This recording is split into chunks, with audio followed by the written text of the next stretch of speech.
Hey everybody, thanks for watching. I recently got back from a shoot where I was using the Canon 5D Mark III. And I've been using this camera for the past 3 years professionally, but when I went on that shoot, I also brought this camera, and that's the Fujifilm X100F. Now this is a video that's going to be comparing those two cameras, and I know that's sort of a goofy thing to do as they're both very different cameras made for different types of photographers. I get that. However, I think a lot of photographers today would like to simplify their photography workflow, and that means minimizing their gear.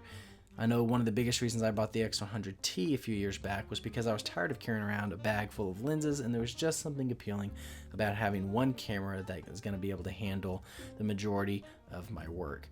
So that's why I'm making this video, to look at the strengths of each camera. This is a fixed lens system. So to me, the biggest difference is I am stuck with this 35mm lens, with the exception of the 50mm teleconverter, and then I think it's a 28mm wide converter. Now that's not a huge problem to me. I love the 35mm field of view, but there are situations, and you'll see later in the images that we're going to talk about, where you need reach. And I also used the 11-24. This is a crazy wide and sharp lens, and you'll see that in a second. Let's go ahead and look at some of the images, and that'll kind of help dictate where the conversation goes. So this shoot was for the University of Oklahoma. I needed to get a handful of promotional content that displayed kind of the evenings, the graduation ceremony, the evening's festivities, the atmosphere, the crowds, the moms and dads huggings, all that kind of stuff. That's what I had to get.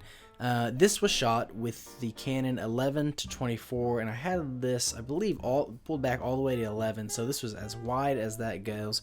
And yeah, so you can see right here, super wide, the Fuji, you're not going to get a shot like this. In fact, this shot right here was shot with the X100F.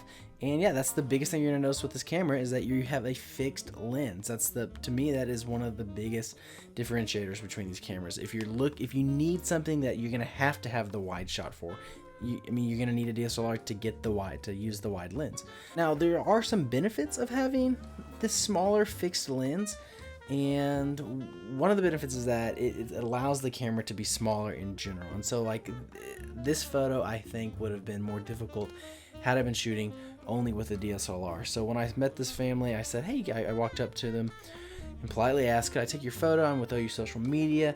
I'd love to get, a shot of you and your family kind of waiting in anticipation. And they were like, yeah, sure, that's fine with it. But I think that they might have been a little bit more on guard had I been the photographer with all these lenses, with this huge 70-200, which I didn't have with me at the time.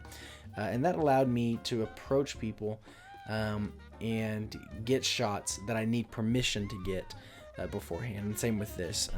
Again, these women, I think, would have been looking at my camera had it been a big DSLR and not the actual photographer's camera that you see in the photo.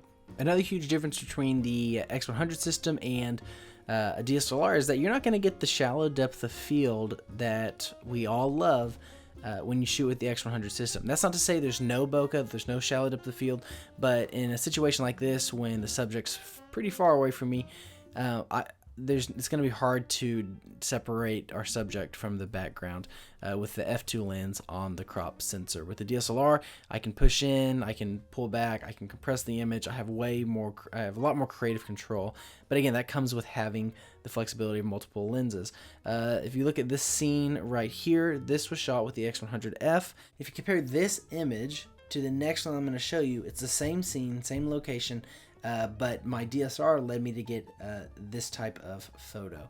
And I don't want to say one's better than the other, but I will say I have more creative control with the 70-200, both for I can get different fields of view, and also I can get a more shallow depth of field to isolate my subject and to get things to pop out more. So ultimately, these cameras both have fantastic image quality, but the similarities stop there. If you want a shallow depth of field, if you need to be able to run and gun and get the shot in the moment, I don't think the X100F is necessarily a good fit. If you need that flexibility of having an array of focal lengths at your disposal, then you're going to want a system that has an interchangeable lens setup.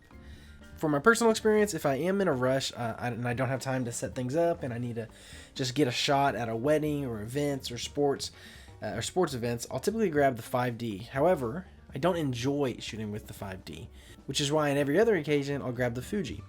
Now, something we haven't really talked about is shooting experience, and I said it before, and you've probably heard it elsewhere, but the thing about these Fuji cameras is that they're just so much fun to shoot. My camera, when it sits on my desk and I'm at work, it beckons me to go out and shoot, and to me, that's actually the biggest difference. One is a piece of gear, and the other is a source of inspiration. Now, I shot this the other day on OU's campus with the Sony a7R II and a 60mm macro lens. I was able to get this shot because of the lens, and if you're needing a very specific type of photo like this, then a system with an interchangeable lens setup is what you'll need. But after I shot that, I set up the Fuji camera on the tripod with the same setup I did with the macro lens, and then I shot this. And while it's not a macro shot, I had just as much fun making it, and as you can tell, even with that 35mm lens, the picture looks really cool. And that's sort of why I don't care so much about gear. Yes, to a certain degree, you have to take it into account for practical reasons. So my devotion as a photographer towards capturing the image that I want to get is way more important than the gear that I use to do it with. And with that said, I think I'm going to end this video and sign off. Thank you for watching. I hope you got something from it. I hope it was helpful. If you want, like and subscribe.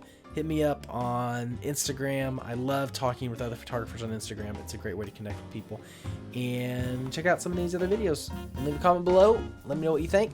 See you later.